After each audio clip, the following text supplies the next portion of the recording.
Welcome to the realm of science fiction. Don't forget to like and subscribe for more content. Enjoy listening. Randy Wall was wandering through the forest on an exploration mission when he began to hear strange sounds. At first, he ignored them, assuming they were just natural noises, and continued his research. But soon, he realized that the sounds were not part of the forest's usual symphony. Something or someone was out there. Curious, he carefully followed the sound, stepping deeper into the woods. The towering trees allowed streaks of golden sunlight to filter through, illuminating the path ahead. As he pushed past a thick veil of foliage, he suddenly stepped into a clearing. His breath caught in his throat. Standing before him was a woman unlike any he had ever seen. Long pink hair cascaded down her back, her feline-like ears twitching ever so slightly as she regarded him. Her eyes, deep and unreadable, flickered with a mix of curiosity and apprehension. As if realizing she had been seen, she took a small, hesitant step backward. Randy raised his hands slightly, his voice gentle. "I don't mean to scare you. Are you alone here?" The woman averted her gaze, lowering her head slightly. Her delicate shoulders trembled as if caught in a silent internal struggle. Then, in a voice that was soft yet uncertain, she finally spoke. "I shouldn't be here." Randy frowned, stepping forward cautiously. "Why?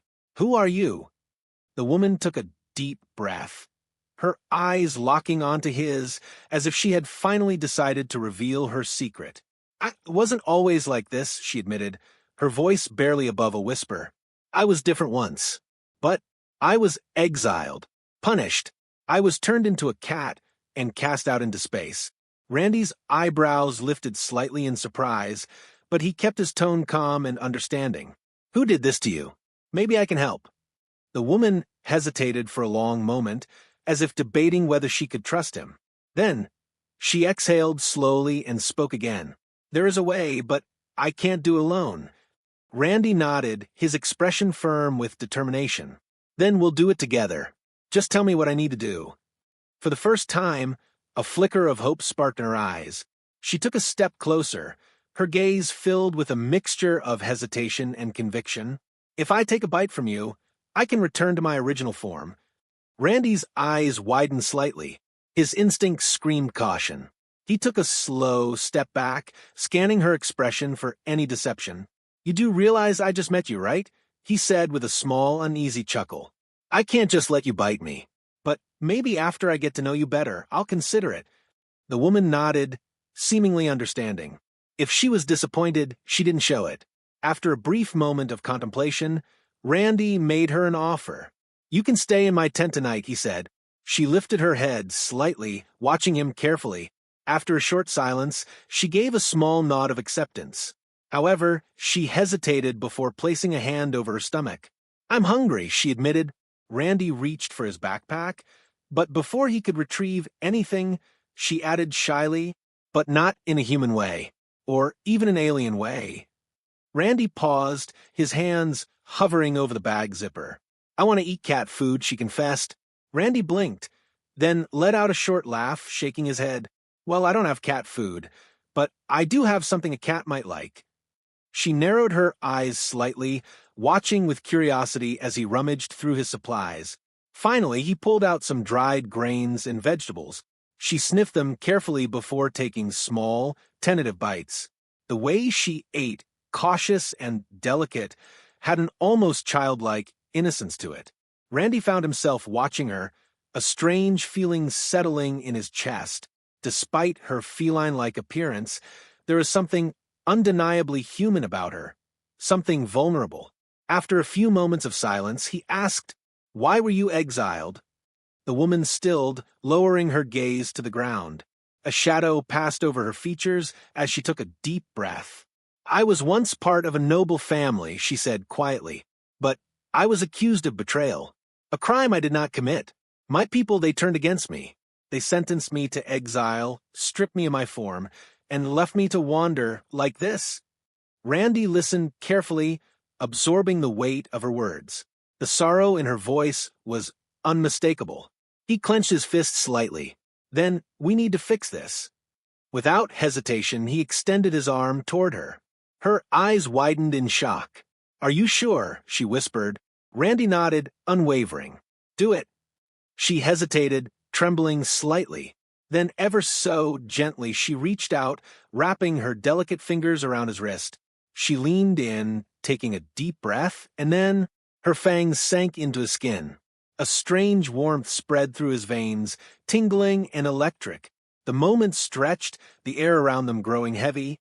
Then, suddenly, her body glowed. Her tail and ears slowly disappeared, her figure shifting and transforming. The feline features melted away, replaced by something else, something more human. When the light faded, she was standing before him, fully restored. She lifted her hands in astonishment, staring at them as if she could hardly believe they were real. Her eyes filled with emotion. Then, before Randy could react, she stepped forward and placed a soft kiss on his lips. "Thank you," she whispered. Randy blinked, slightly dazed. Then a slow smile spread across his face. "I think our story is just beginning." Randy's words lingered in the air between them, blending with the rustling leaves and distant calls of the night. Lyrian's golden eyes locked onto his, uncertainty flickering within them.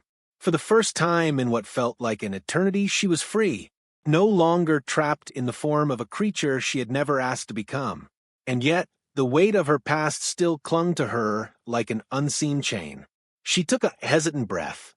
"My name is Lyrian," she said, her voice softer now. "In my world, I was a princess, but after everything that's happened, I hardly remember what that even means." Randy nodded thoughtfully. "Then let's figure it out together." Lyrian blinked at him, a mixture of hope and disbelief crossing her delicate features. "Just like that?" "Just like that." A faint smile touched her lips, and for the first time, she allowed herself to believe that maybe, just maybe, her fate had changed. That night, Randy and Lyrian sat by the fire near his tent, the warm glow illuminating their faces. Lyrian sat cross-legged on the ground, holding a piece of dried meat in her hands. She inspected it as if she wasn't sure whether to eat it or examine it under a microscope. "So, this is what humans eat?" she asked, raising an eyebrow. Randy chuckled. "Well, not always, but it's what I've got for now." Lyrian hesitated for a moment before taking a careful bite. To Randy's surprise, her eyes widened with delight. "It's salty. I like it." He grinned. "Glad to hear it. But don't worry, when we get back to civilization, I'll treat you to something much better." Her expression faltered slightly. "Back to civilization?" "Yeah. I mean, you can't stay out here forever, right?" Lyrian looked down at her hands, now fully human once more. She flexed her fingers, as if still getting used to the feeling. "I don't know where else I'd go," she admitted. "My world is unreachable now." Randy leaned forward slightly. "Then we make this one your home." She looked up at him, and for the first time since regaining her form, her eyes held something besides sorrow, hope. The journey back to Randy's cabin was not without its challenges. Lyrian was still adjusting to her body, stumbling occasionally as she walked. Her senses, once heightened in her feline form, now felt dulled.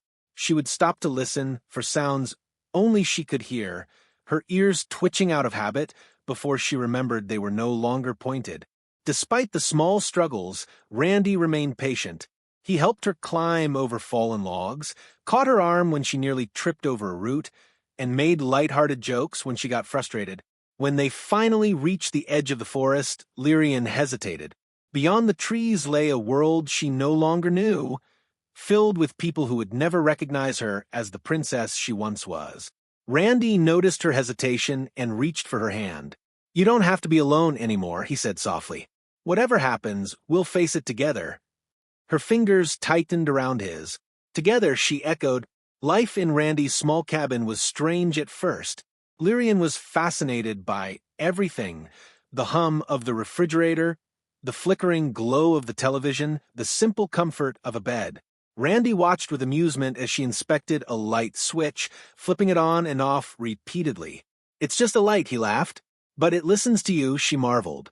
Days turned into weeks, and gradually, Lyrian found a rhythm in her new life. She helped Randy with his work, explored the nearby town, and even grew fond of the stray cats that wandered onto the porch. One evening, as the sun dipped below the horizon, Randy found her sitting on the steps, gazing at the sky. Thinking about home, he asked, sitting beside her. She exhaled softly. "No, I think I finally understand something." Randy tilted his head. "What's that?" She turned to face him, her golden eyes glowing in the fading light. "Home isn't a place. It's the people who make you feel like you belong." Randy smiled.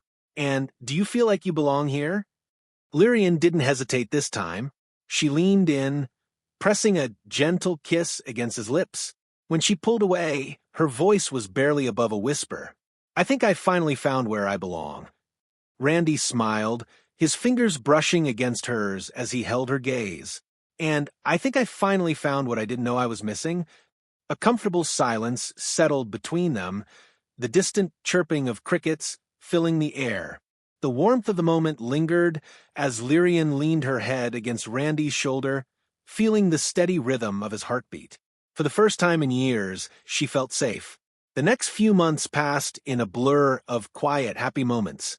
Lyrian adapted to her new life with surprising ease. She learned to cook, though her first attempt at making pancakes nearly burned the cabin down. She helped Randy with his repair work, proving to be both skilled and resourceful. And slowly but surely, she began to weave herself into the fabric of his world. One day, while they were walking through the marketplace in town, an elderly woman selling handmade jewelry caught Lyrian's eye. Among the delicate silver necklaces and bracelets was a simple golden ring, engraved with unfamiliar symbols. She picked it up, running her fingers over the design. The woman smiled. "That one's special. It's said to bring protection to those who've lost their way." Lyrian glanced at Randy, who was watching her with curiosity. Without hesitation, she bought the ring and slipped it onto her finger. "What's that for?" Randy asked as they walked back home. She smiled, twisting the ring between her fingers. "A reminder." "Of what?" She looked up at him, eyes shining with quiet certainty, "that no matter where I came from, this is where I choose to be." Seasons changed, and with them, so did Lyrian. The past no longer haunted her. The weight of her former life as a princess, of everything she had lost, began to fade. One evening, as Randy was fixing a broken chair on the porch, Lyrian sat beside him, watching the sunset paint the sky in shades of orange and pink. "Randy?" she asked softly. He glanced up. "Yeah." She hesitated for a moment, then reached into her pocket, pulling out a small, folded piece of paper. She handed it to him. Curious, Randy unfolded it and read the words scribbled inside. His brows furrowed. "Is this?" Lyrian nodded. "An official name change request. I went to the courthouse today." His eyes widened. "You changed your name?" She smiled. "Not changed, just adjusted." She took a deep breath before speaking the name aloud. "Lyrian Carter." Randy stared at her, stunned. "You took my last name?" Lyrian shrugged playfully. "Well, I figured it was time I made things official. I don't want to be a lost princess anymore. I want to be me. Here, with you." For the first time in his life, Randy found himself speechless. Then, without another word, he pulled her into his arms, holding her tight. "I think I love you," he murmured into her hair. Lyrian smiled against his chest, her arms wrapping around him. "I think I love you too." And as the sun dipped below the horizon, casting them in golden light, their story, no longer just a beginning, became something whole, something real, something forever.